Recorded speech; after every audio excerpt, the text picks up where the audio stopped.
साक्षी का परिवार middle class है। परिवार में माँ पिता हैं। साक्षी के जीवन में तब जिम्मेदारियां बढ़ जाती हैं जब एक दिन अचानक उसके पिताजी को पैरालिसिस आ जाता है। साक्षी पर अब उसके छोटे भाई और एक छोटी बहन के साथ पिता के इलाज और घर चलाने का बोझ आ गया है। साक्षी ग्रेजुएट है।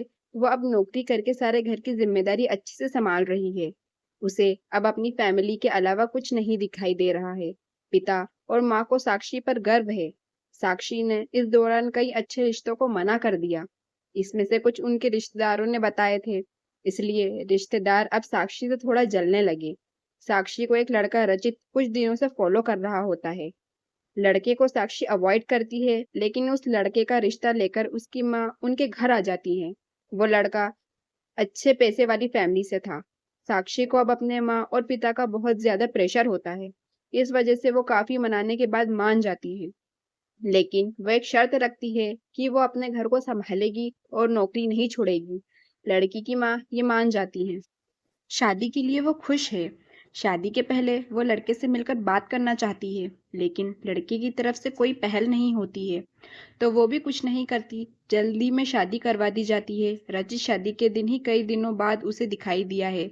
बहुत नर्वस लग रहा है। वो जिससे पीछे पड़ा था शादी उसी से हो रही है, लेकिन फिर भी उसके चेहरे पर खुशी नहीं है। साक्षी को बात अजीब लगती है। उसको अंदेशा हो जाता है कि कुछ गड़बड़ है।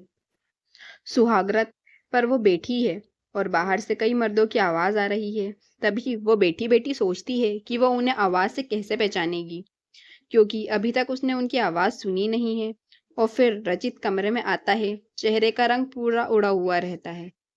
साक्षी एक नजर चुपके से उठाकर उसे देखती है। वो भी बिस्तर के एक कोने पर बैठ जाता है। कई देर हो जाती है। साक्षी को अजीब लगता है, क्योंकि रचित ना कुछ बोल और ना ही उसके पास आता है। फिर साक्षी ही पहल करती है और कहती है, सुनिए, आप इतने नर्वस मत होइए, मुझे आप पसंद हैं। रचित उसकी ओर मुड़ता है। साक्षी उसको पूछती है, क्या हुआ, आप खुश तो हैं ना? रचित केवल गर्दन हिलाता है। साक्षी बोलती है, मुझे आपसे बहुत बातें करनी थी, लेकिन आपने पहले ही नहीं की। चलिए अब करते हैं। रचित अभी भी चुप रहता है। साक्षी फिर बोलती है, आप कुछ बोल क्यों नहीं रहे? रचित की आंखों में आंसू आ जाते हैं। साक्षी घबरा जाती है। क्या हुआ, मुझे बताइए तो। रचित अब साइन भाषा में बताता है कि वो बोल नहीं सकता। साक्षी को धक्का लगता है। वो चुप हो जाती है और रचित से दूर हो जाती है। पहली रात ही उसे पता चल जाता है कि उसके परिवार वालों के साथ धोखा हुआ है, क्योंकि लड़के वालों ने इतनी बड़ी बात छुपाई। उसे धोखा बर्दाश्त नहीं होता। वो अपने घर वापस लौट जाती है। उसके परिवार को भी इस बात का पता नहीं होता। परिवार वाले भी ये सुनकर शौक रह जाते हैं और अपने आप को कोसते हैं कि उन्होंने जल्दी कर दी, पहले पता लगवाना था। साक्षी ने फैसला लिया कि अब वो कोर्ट में बात ले जाएगी। शादी के एक दिन बाद ही तलाक तक पहुंच जाती है। साक्षी तलाक की अर्जी देती है। रचित की माँ साक्षी के घर आती है। साक्षी की माँ उन्हें भला बुरा कहती है। साक्षी उन्हें रोकती है। वो पूछती हैं, आपको जरूर नहीं लगा इतनी बड़ी बात हमें बताना? रचित की माँ नीचे मुंह कर और चुप रहकर सारी बात सुन रही हैं। रचित की माँ कहती हैं कि मैं माँ अपने बेटे का भला ही चाहती हूँ और उसके पिता भी नहीं है। वो साक्षी को पसंद करता है, इसलिए वो साक्षी को से शादी करना चाहता था। मैंने हिम्मत की बोलने की, मगर मैं कर नहीं पाई। फिर मुझे डर भी लगा, क्योंकि पहली बार उसने कुछ करने को कहा। उसने तो मुझे बोला था कि तुम्हें सब बता दूं, और मैं चाहती थी, लेकिन नहीं कर पाई। मैंने रचित को भी झूठ बोला कि तुम मान गई, लेकिन शादी के पहले उसे पता चल गया कि मैंने उसको झूठ बोला है।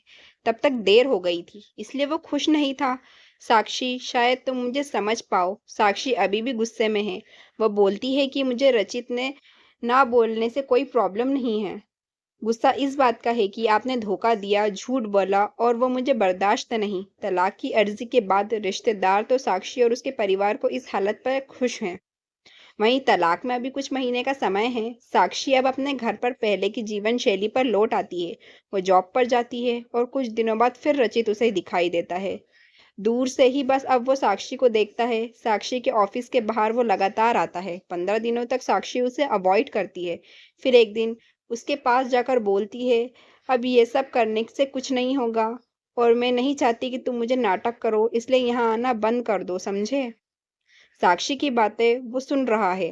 वो साक्षी को इशारों में काफी पीने को कहता है, लेकिन साक्षी वहां से चली जाती है। अगले दिन फिर वहीं रचित खड़ा रहता है। साक्षी उसके पास जाकर कहती है, कॉफी पीकर मेरा पीछा छोड़ दोगे? रचित गर्दन हाँ में हाँ हिलाता है। टेबल पर दोनों आमने सामने बैठते हैं। रचित अपने फोन में कुछ मैसेज टाइप करता है। साक्षी उसको देख भी नहीं रही है। साक्षी के फोन में रचित का लिखा हुआ मैसेज आता है। वो बोलता है, कोई भी बोलने वाला तुम्हें मुझसे ज्यादा प्यार नहीं कर सकता, और बातें तो झूठी कई भी हो सकती हैं, लेकिन आंखें हमेशा सच बोलती हैं। तुम मेरी आंखों में देखो, तब तुम्हें सब पता चल जाएगा। साक्षी का सारा गुस्सा मैसेज पढ़ते ही गायब हो जाता है, और वो रचित के पास जाती है और उसे अपने गले लगाते हुए बोलती है कि क्या तुम ये मैसेज मुझे पहले नहीं कर सकते थे? और फिर वो रचित से कहती है कि तुमने जैसे समझाया मुझे आज तक किसी ने ही समझाया। और वो फिर उसके साथ हंसी खुशी जीवन बिताने लगती है। दोस्तों, अगर ये आपको कहानी मेरी अच्छी लगी हो तो हमारे चैनल को सब्सक्राइब करें, लाइक करें, शेयर करें, एंड थैंक्स फॉर वॉचिंग।